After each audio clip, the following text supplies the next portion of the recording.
Concentric sphere पे problem चल रहे हैं करने के लिए। ये प्रॉब्लम बहुत ही ज़्यादा आपके लिए इम्पोर्टेंट है बेटा। हम सबसे बेसिक से स्टार्ट करेंगे और क्वेश्चन के लेवल को बढ़ाते बढ़ाते हम हाई लेवल तक जाएंगे। ओके बेटा, आपने इसके पहले वाले लेक्चर में ये पढ़ रखा है कि अगर कोई कंडक्टिंग स्फीयर है तो उसकी वजह से इलेक्ट्रिक पोटेंशियल का मान क्या होगा। इलेक्ट्रिक पोटेंशियल की वैल्यू कंडक्टिंग स्फीयर के सरफेस पे KQ/R होता है, अंदर सरफेस के बराबर होता है और बाहर डिस्टेंस जब हम बढ़ाते जाते हैं तो पोटेंशियल की वैल्यू घटने लगता है। ओके, तो बेटा हम यही कंसेप्ट यूज करके प्रॉब्लम को चल रहे हैं करने के लिए। और यहाँ पे हम एक कंसेप्ट और यूज करेंगे, गॉस लॉ। गॉस लॉ हम क्यों अप्लाई करते हैं ये चीज़ मैं आपको हिंट कर दूंगा, उसके बाद फिर मैं क्वेश्चन करूंगा। तो बेटा आज के वीडियो में हम इस प्रकार के क्वेश्चन करने वाले हैं जो आपके CBSE बोर्ड एग्जाम के पॉइंट ऑफ व्यू से बहुत ही ज़्यादा इंपॉर्टेंट है एंड कंपटीशन जैसे IIT हो गया, JEE हो गया, नीट हो गया, इसके पॉइंट ऑफ व्यू से बहुत ही ज़्यादा इंपॉर्टेंट है। तो प्लीज़ आप लोग इस वीडियो को लास्ट तक देखिए। आई होप आपके सारे कॉन्सेप्ट क्लियर हो जाएंगे और बेटा ऐसे क्वेश्चन करने में आपको कभी प्रॉब्लम क्रिएट नहीं होगा। तो सबसे पहले हम पहला क्वेश्चन स्टार्ट करते हैं। बेटा क्वेश्चन में क्या है, आपको बताना है कि find sigma A and sigma B. इसका मतलब surface charge density sphere A का क्या होगा, surface charge density sphere B का क्या होगा। अगेन बताना है VA and VB, potential sphere के सरफेस पे ए वाले सरफेस पे क्या होगा एंड पोटेंशियल स्फीयर जो बी है उसके सरफेस पे क्या होगा। क्लियर। तो बेटा हम सबसे पहले देखते हैं क्वेश्चन में क्या दिया हुआ है। यहाँ पे दो कंसेंट्रिक स्फीयर हैं। जो पहला वाला कंसेंट्रिक स्फीयर है उसका रेडियस स्मॉल a है, दूसरा वाला जो कंसेंट्रिक स्फीयर है उसका रेडियस स्मॉल b है। ओके, पहले वाले स्फीयर के सरफेस पे चार्ज q है और सेकंड वाले स्फीयर के सरफेस पे चार्ज 2q है। तो सबसे पहले बेटा हम ये फाइंड आउट करते हैं कि सिग्मा a की वैल्यू क्या होगी। बहुत ही सिंपल फॉर्मूला आपने पढ़ा होगा सरफेस चार्ज डेंसिटी का। बेटा सरफेस चार्ज डेंसिटी का फॉर्मूला होता है Q डिवाइड बाई 4πr², ये फॉर्मूला होता है। अब आप यहाँ पे ये बताओ कि बेटा अगर हम पहला स्फीयर सपोज करें तो पहले स्फीयर के सरफेस पे चार्ज Q है, इसका रेडियस R है, तो बेटा यहाँ पे सरफेस चार्ज डेंसिटी कितना होगा। तो मैं सोल्यूशन स्टार्ट कर रहा हूँ। बेटा सिग्मा A की वैल्यू सीधे सीधे हो जाएगा, जो यहाँ पे सिग्मा A है ये हो जाएगा Q divide by 4πa²। Clear. बेटा अगेन ऐसे हम निकालेंगे कि जो सेकंड वाला स्फीयर है वहां पे सरफेस चार्ज डेंसिटी क्या होगा। तो सिग्मा बी की वैल्यू हो जाएगा, यहाँ पे चार्ज है 2q, तो 2q डिवाइड बाई 4πb²। बहुत ही ज़्यादा सिंपल है। आप प्लीज़ इस वीडियो को लास्ट तक देखिए, पेशेंस रखिए, आपके सारे कॉन्सेप्ट क्लियर हो जाएंगे। बेटा अगेन हमको क्या बताना है, VA की वैल्यू क्या होगी। तो सिंपल सा है, मैंने आपको बता रखा है कि बेटा अगर मैंने पॉइंट यहाँ पे A सपोज किया हुआ है, इस पॉइंट A पे पोटेंशियल की वैल्यू क्या होगी और ये पॉइंट A इस स्फीयर के सरफेस पे है, तो बेटा सिंपल सी बात है potential at point A, potential at point A। तो बेटा हम यहाँ पे सपोज करेंगे VA और इस VA की वैल्यू कितना होगा। तो आंसर है KQ/R। इस पहले वाले स्फीयर के सरफेस पे पहले वाले स्फीयर की वजह से बेटा कितना होगा। तो आंसर है KQ/A। A इसका रेडियस है। अगेन आपको A पॉइंट पे बताना है पोटेंशियल की वैल्यू। तो बेटा ये पॉइंट सेकंड वाले स्फीयर के अंदर है, इसका मतलब सेकंड वाले स्फीयर के सरफेस पे जो पोटेंशियल होगा वही पॉइंट A पे होगा। क्लियर। तो बेटा हम यहाँ पे लिखेंगे K और यहाँ पे है 2Q divide by B। Simple है बेटा। यहाँ पे हम क्या कॉमन करेंगे, अगर हम यहाँ से कॉमन करें KQ तो आपको मिलेगा A 1/A प्लस 2/B। अगर हम इसको सिंप्लीफाई करें तो बेटा आपको मिल जाएगा VA की वैल्यू B + 2A साथ में KQ डिवाइड बाई AB। ये आपने VA की वैल्यू फाइंड आउट कर लिया। बहुत ही ज़्यादा सिंपल है बेटा। अगेन हम बताएंगे कि पोटेंशियल एट पॉइंट B पे कितना होगा। तो निकालते हैं potential at point B, potential at point B। बेटा VB की वैल्यू कितना होगा। तो सिंपल है, अगर आपको VB बताना है तो पॉइंट B जो है बेटा यहाँ पे जो पोटेंशियल होगा, सबसे पहले हम जो अंदर चार्ज है Q उसकी वजह से यहाँ पे निकालेंगे, तो इसकी वजह से जो पोटेंशियल यहाँ पे होगा ये बाहर की तरफ है, तो फॉर्मूला हम क्या लगाएंगे यहाँ बेटा, ये हो जाएगा KQ डिवाइड बाई डिस्टेंस यहाँ तक का सपोज करेंगे सेंटर से, तो आंसर हो जाएगा B। क्लियर है। अगेन जो इसके सरफेस पे चार्ज 2Q है उसकी वजह से जो पोटेंशियल होगा ये हो जाएगा K2Q टाइम्स ऑफ B। इसको सॉल्व करेंगे बेटा तो VB की वैल्यू कितना आ जाएगा, सिंपल है 3KQ डिवाइड बाई B। तो बेटा आपने बहुत ही सिंपल क्वेश्चन कर लिया। ये क्वेश्चन बोर्ड के लिए ज़्यादा इंपॉर्टेंट है, आपके बोर्ड एग्जाम में सेकंड में आपको बताना है कि find inner and outer charge density in the both sphere A and B। मतलब बेटा अगर पहला स्फीयर है और सेकंड स्फीयर है, इन दोनों स्फीयर के अंदर और बाहर चार्ज और सरफेस चार्ज डेंसिटी की वैल्यू क्या होगी, ये क्वेश्चन में आपको फाइंड आउट करना है। तो बेटा सबसे पहले हम ये अज्यूम करेंगे कि अंदर वाला जो रीजन है ये फर्स्ट है और बाहर का रीजन सेकंड है, ऐसे यहाँ पे थर्ड है और ये फोर्थ है। बेटा जैसे एक फुटबॉल आपने सपोज किया, फुटबॉल के अंदर भी रीजन होगा उसके बाहर भी होगा, ऐसे यहाँ पे 2 फुटबॉल हैं, दोनों फुटबॉल के अंदर भी रीजन होगा और बाहर भी रीजन होगा, तो टोटल यहाँ पे 4 रीजन हो गए। अब मैंने ये एज्यूम किया बेटा कि जो अंदर वाला रीजन है पहले स्फीयर का ये Q1 है और इसके बाहर वाला Q2 है, ऐसे सेकंड वाले के अंदर Q3 और बाहर Q4, ये हमारा एजम्पशन है। ओके बेटा आपको क्या करना है, Q1 Q2 Q3 Q4 की वैल्यू फाइंड आउट करना है। तो सबसे पहले हम यहाँ पे क्या करेंगे बेटा, चार्ज की वैल्यू फाइंड आउट करेंगे, देन हम चार्ज डेंसिटी की वैल्यू फाइंड आउट करेंगे। तो बेटा चार्ज की वैल्यू यहाँ पे फाइंड आउट करने के लिए हम क्या करेंगे, तो आंसर है first of all we have to choose a Gaussian surface. मैंने बेटा एक गॉसियन सरफेस यहाँ पे चूज किया, मैंने गॉसियन सरफेस यहाँ पे बनाया इस स्फीयर A के सरफेस पे, ठीक है। अब यहाँ पे हम अप्लाई करेंगे गॉस लॉ। बेटा गॉस लॉ क्या कहता है कि electric flux is equal to the 1/ε0 times of enclose charge by the Gaussian surface. Okay बेटा आप ये भी जानते हो कि हमेशा कंसेंट्रिक कंडक्टिंग स्फीयर के अंदर इलेक्ट्रिक फील्ड का मान 0 होता है। तो ये बेटा हमको पता है कि जो E का मान होगा ये 0 होगा inside the sphere, inside the sphere. Clear बेटा, inside the sphere electric field का मान 0 होता है। अब आप ये बताओ अगर हम यहाँ पे अप्लाई करें Gauss law, from Gauss law, बेटा गॉस लॉ क्या कहता है, गॉस लॉ ये कहता है कि जो इलेक्ट्रिक फ्लक्स है जो फाई E है ये होता है बेटा Q इनक्लोज डिवाइड बाई ε0। अगर इलेक्ट्रिक फील्ड का मान 0 है तो इसका मतलब फ्लक्स का मान भी 0 होगा और यहाँ पे हुआ Q enclose divide by ε0 equal to 0। बेटा इसका मतलब आपको ये मिल गया कि जो Q इनक्लोज है इसकी वैल्यू 0 है।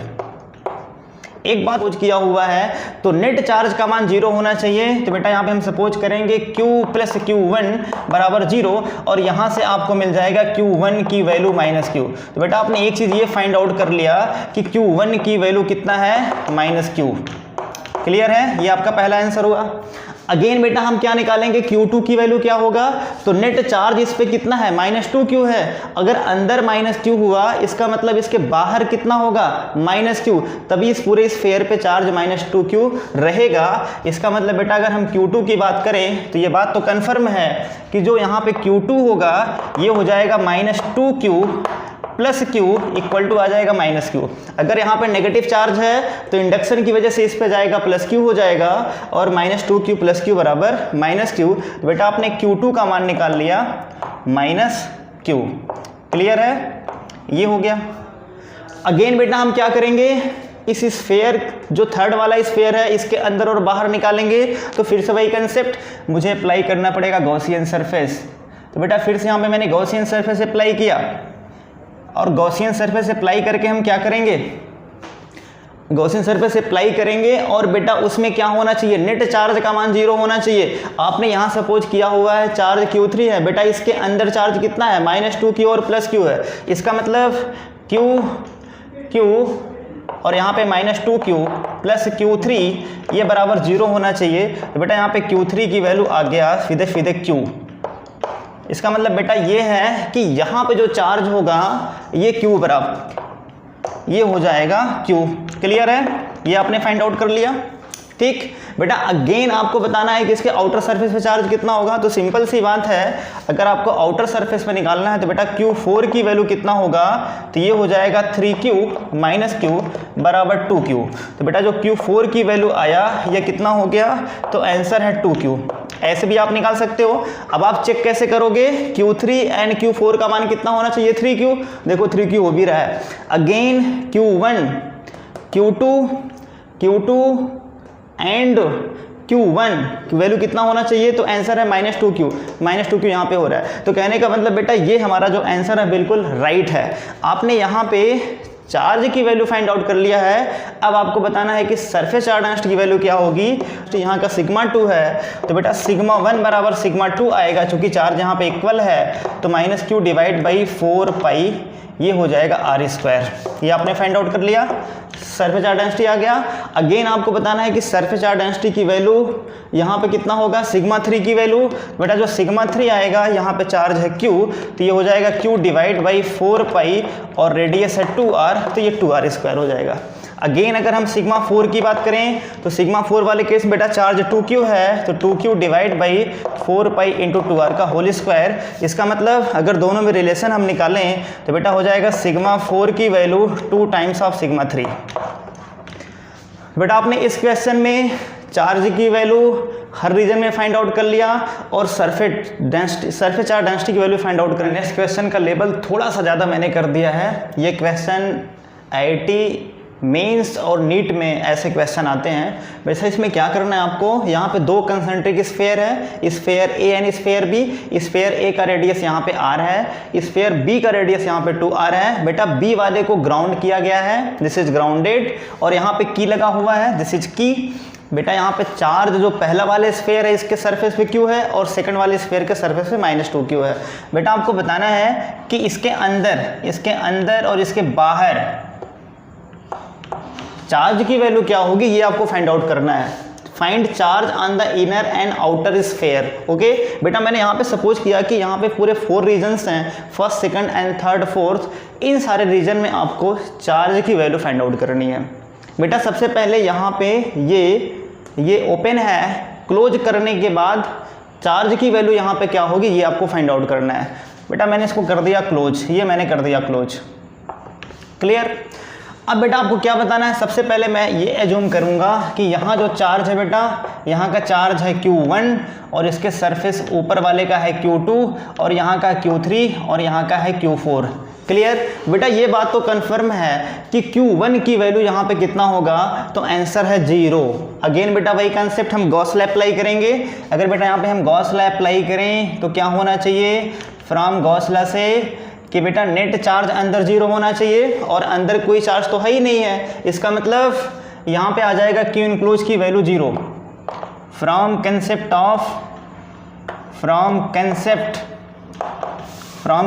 ऑफ गॉस लॉ बेटा यहाँ से आ गया Q1 की वैल्यू 0, Q1 का मान हो जाएगा 0। क्लियर है। इसका मतलब बेटा सेंटर पे चार्ज यहाँ पे नहीं है तो Q इनक्लोज का मान 0 होना चाहिए, तो Q1 का मान 0 हो गया। बेटा एक बात मैं और आपको बताना चाहूँगा कि यहाँ पे मेन कंसेप्ट क्या है। बेटा जो मेन कंसेप्ट है वो ये है, मेन कंसेप्ट यहाँ पे ये है कि अगर आउटर वाले सरफेस को ग्राउंड किया गया है तो 100% Q4 का मान 0 होना चाहिए, 100% Q4 का मान 0 होना चाहिए। एंड जो पोटेंशियल यहाँ का है VB बराबर 0 होना चाहिए। This is very very important concept. ये आपको याद रखना है कि जब भी हम किसी आउटर वाले सरफेस को ग्राउंड करते हैं बेटा वहाँ का चार्ज 0 होता है और साथ ही साथ पोटेंशियल का मान 0 होता है। ये आपको याद रखना है। इसको हम चल रहे हैं प्रूफ करने के लिए, इसको हम प्रूफ करने चल रहे हैं। बेटा ध्यान दो, Q1 का मान 0 आ गया। अब आप ये बताओ Q2 का मान कितना होगा, Q2 का मान कितना होगा। तो बेटा सिंपल सी बात है, Q2 बराबर हो जाएगा Q बराबर हो जाएगा Q। क्यों?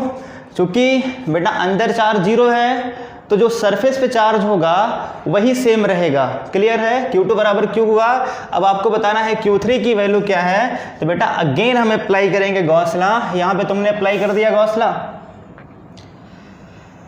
बेटा गॉस लॉ अप्लाई करेंगे तो उस केस में क्या होना चाहिए, Q3 का मान 0 होना चाहिए। तो आपने सपोज किया कि Q3 प्लस और इसके अंदर चार्ज कितना है, तो आंसर है Q बराबर 0 होना चाहिए। तो बेटा यहाँ से आपको मिल जाएगा Q3 बराबर माइनस Q, Q3 बराबर माइनस Q। जो चार्ज यहाँ पे होगा उसी के बराबर अपोजिट यहाँ पे जाता है, तभी नेट चार्ज यहाँ पे 0 होगा from concept of Gauss law. इसका मतलब बेटा आपने किसका मान निकाल लिया, यहाँ पर लिख रहा हूँ मैं Q1 का मान 0 आपने निकाल लिया, फिर आपने Q2 का मान निकाल लिया Q, और अगेन आपने Q3 का मान निकाल लिया, ये आ गया माइनस Q। क्लियर है। अब बेटा हम निकालेंगे Q4 की वैल्यू। तो आपको पता है Q4 ये वाला चार्ज इस पे ऐड हो जाएगा, तो बेटा जो Q4 होगा ये हो जाएगा सीधे सीधे कितना होगा, तो आंसर है Q3। यहाँ का चार्ज कितना होगा, तो आंसर जो Q4 की वैल्यू है, Q4 हो जाएगा बेटा -2Q एंड प्लस Q, तो आंसर आएगा -Q। Q4 की वैल्यू क्या है, इसके यहाँ पे चार्ज -2Q है और यहाँ पे -Q इसके ऊपर जाएगा तो +Q हो जाएगा, और बेटा आ गया -Q। तो आपने यहाँ पे Q4 की वैल्यू फाइंड आउट कर लिया, Q4 आ गया -Q। क्लियर है। अब आप ये बताओ बेटा अगर Q4 की वैल्यू -Q है, क्लियर, तो अब यहाँ पे आपको बताना है कि ये इसके अंदर यहाँ ग्राउंड में कितना चार्ज आएगा। बैटरी कनेक्ट करने के बाद कितना अमाउंट ऑफ चार्ज इस ग्राउंड में फ्लो करेगा या कितना चार्ज इस बैटरी से यहाँ पे जाएगा, ये डिसाइड नहीं है। तो बेटा अगेन आपको बताना है Q4 की वैल्यू क्या होगी, उसके लिए हम क्या करेंगे, यहाँ पे अप्लाई करेंगे हम कि पोटेंशियल VB का कितना होगा। ओके, तो बेटा पोटेंशियल कितना होगा, तो आंसर है 0। बेटा VB का मान 0 होगा, और अगर VB का मान 0 है तो B पे पोटेंशियल आप निकालो, क्योंकि ग्राउंड किया गया इसलिए पोटेंशियल का मान 0 होगा।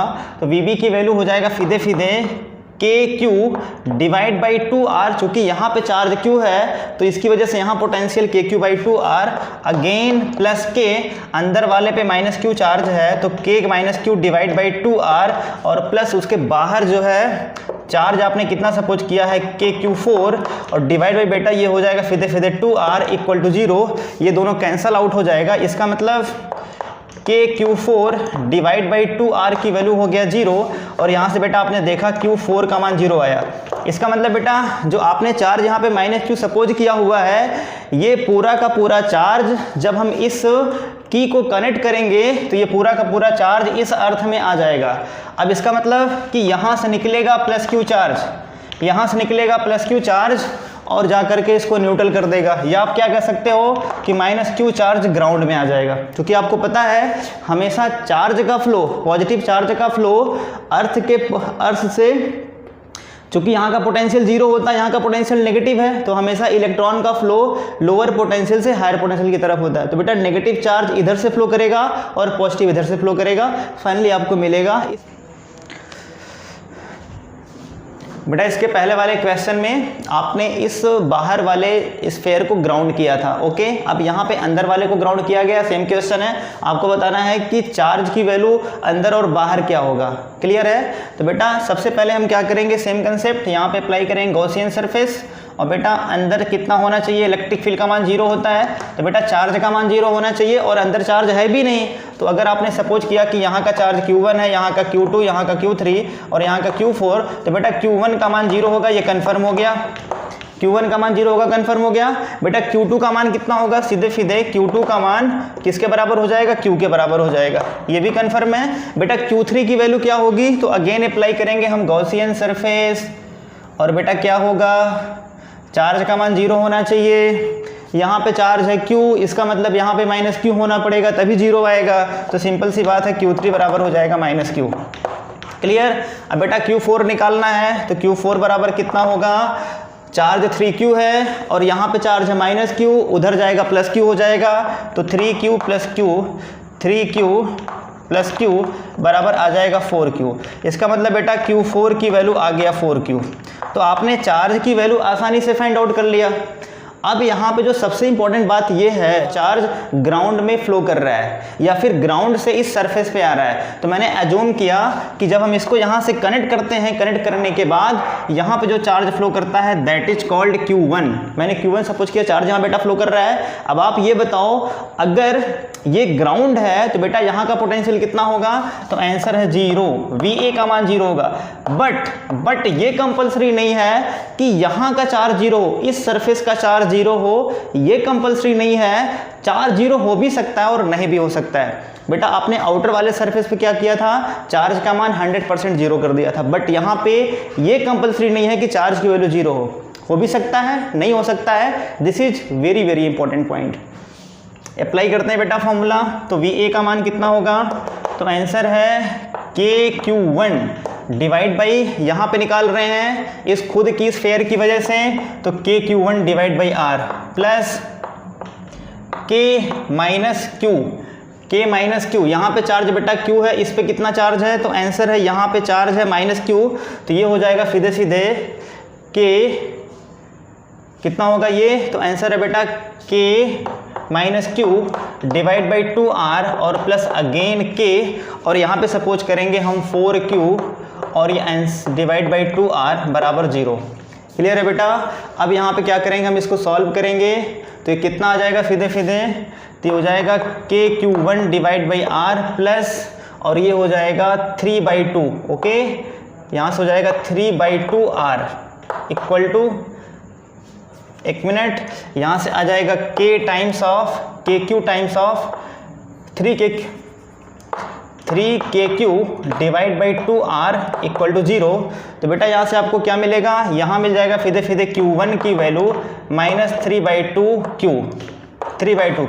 इसका मतलब बेटा ये है कि यहाँ पे चार्ज है Q, यहाँ पे चार्ज Q है। जब आप इस बैटरी को कनेक्ट करोगे तब उस केस में यहाँ से जो चार्ज फ्लो करेगा this is minus 5Q/2, -5Q/2। क्यों? क्योंकि जब -5Q/2 यहाँ से जाएगा तो पहले यहाँ पे चार्ज Q था, तो Q प्लस जब आप -5Q/2 करोगे, जब आप Q प्लस -5Q/2 करोगे तब ये आंसर आएगा -3Q/2। दोनों इस स्फीयर के अंदर और बाहर चार्ज की वैल्यू क्या होगी? क्वेश्चन में इस प्रकार है, दोनों का रेडियस गिवन है R और 2R। बेटा पहले वाले स्फीयर को दूसरे वाले स्फीयर से कंडक्टिंग वायर से कनेक्ट किया गया है, तो चार्ज भी यहाँ पे गिवन है, पहले वाले के सरफेस पे Q और सेकंड वाले के सरफेस पे -2Q। बेटा this is very very important point. अच्छा आप ये बताओ, जब दोनों स्फीयर को कनेक्ट करेंगे तो क्या होगा? What will happen when both are connect to the conducting wire?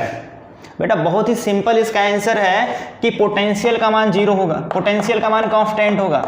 This is very very important कि जब भी हम किसी वायर से कनेक्ट करते हैं बेटा उस केस में पोटेंशियल का मान दोनों का कांस्टेंट होता है, क्योंकि चार्ज का फ्लो इस स्फीयर से इधर होगा या फिर इधर से इधर होगा, इट विल नॉट डिसाइडेड। बेटा ये डिसाइड नहीं है कि चार्ज का फ्लो किधर से किधर होगा। तो मैंने ये एज्यूम किया कि यहाँ पे चार्ज Q1 है और यहाँ पे चार्ज Q2 है। फ्लो करने के बाद चार्ज का फ्लो हुआ और फाइनली आपको क्या मिला? यहाँ पे चार्ज Q1 और यहाँ पे चार्ज Q2। किस केस में? जब दोनों पोटेंशियल इक्वल हो गए तब।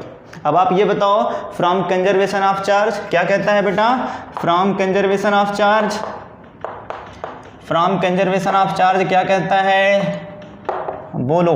तो ये बेटा ये कहता है कि जो नेट चार्ज हमेशा कांस्टेंट होता है, इसका मतलब Q1 प्लस Q2 की वैल्यू हो जाएगा Q माइनस 2Q बराबर आएगा -Q। तो पहला इक्वेशन आपने बना लिया, Q1 प्लस Q2 बराबर -Q। क्लियर है? ये पहला इक्वेशन आपने बना लिया। बेटा पोटेंशियल का मान इक्वल होता है तो पोटेंशियल हम फाइंड आउट करके एक दूसरा इक्वेशन बना लेंगे और वहां से Q1 Q2 का मान फाइंड आउट कर लेंगे। यहाँ पे 2 वेरिएबल है, 2 इक्वेशन हमको बनाना पड़ेगा। तो बेटा अगेन हम अप्लाई करेंगे यहाँ पे पोटेंशियल का कॉन्सेप्ट। तो VA की वैल्यू क्या होगी? तो आंसर है KQ1 डिवाइड बाई R और plus KQ2 divide by 2R equal to यहाँ पे कितना होगा? KQ1 divide by 2R। B का पोटेंशियल B पे निकालना है, तो पहले वाले सरफेस पे Q1 है, ये बाहर पॉइंट है, KQ1 बाई 2R होगा। अगेन उस सरफेस पे निकालना है तो बेटा KQ2 बाई 2R होगा। क्लियर है बेटा? यहाँ से ये गया कट, ये कट गया, ठीक है। तो आपको क्या मिला? यहाँ से आपको सीधे सीधे मिल गया Q1 कितना मिलेगा? तो आंसर है यहाँ से अगर हम कॉमन करें कि Q1/R को, तो ये हो जाएगा 1 - 1/2 बराबर 0। Q1 की वैल्यू 0 आ गया। This is very very important point बेटा। Q1 का मान 0 है, इसका मतलब जो इसने Q1 का मान 0 फाइंड आउट कर लिया बेटा, फ्रॉम इक्वेशन नंबर फर्स्ट से क्या होगा? फ्रॉम इक्वेशन नंबर फर्स्ट से Q2 का मान कितना होगा? तो 0 + Q2 बराबर है -Q। तो बेटा Q2 का मान आ गया -Q। क्लियर? ठीक है। अब हम निकालेंगे इनर और आउटर रीजन में क्या होगा चार्ज। तो आप बताओ Q1 इनर की वैल्यू क्या होगी? बेटा जो Q1 इनर होगा इसका मान आएगा 0। ठीक है। और आपने क्या निकाला? Q1 आउटर कितना है? तो Q1 आउटर भी 0 है, Q1 आउटर भी 0 है। अब अगेन Q2 इनर की वैल्यू क्या होगी? Q2 इनर का मान कितना होगा? तो इसका मतलब जो Q2 इनर है ये भी 0 ही आएगा, 0 ही आएगा। और जो Q2 आउटर है इसका मान कितना होगा? Q2 आउटर की वैल्यू कितनी आएगी? तो आंसर है -Q। तो आंसर है -Q। तो बेटा आपने फाइंड आउट कर लिया हर जगह की वैल्यू। तो ये क्वेश्चन बहुत ज़्यादा कंसेप्चुअल था बेटा। ऐसे क्वेश्चन करने से हमारे और कंसेप्ट क्लियर होते हैं। आई थिंक मैंने ऑल टाइप क्वेश्चन इस कंसेंट्रिक स्फीयर पे कर दिए हैं। अब बेटा इसके पहले भी हमने बहुत सारे क्वेश्चन किए हैं एडवांस लेवल तक, तो आप लोग प्लीज़ हमारे प्लेलिस्ट में जा कर के क्वेश्चन को देख सकते हैं। Thank you so much.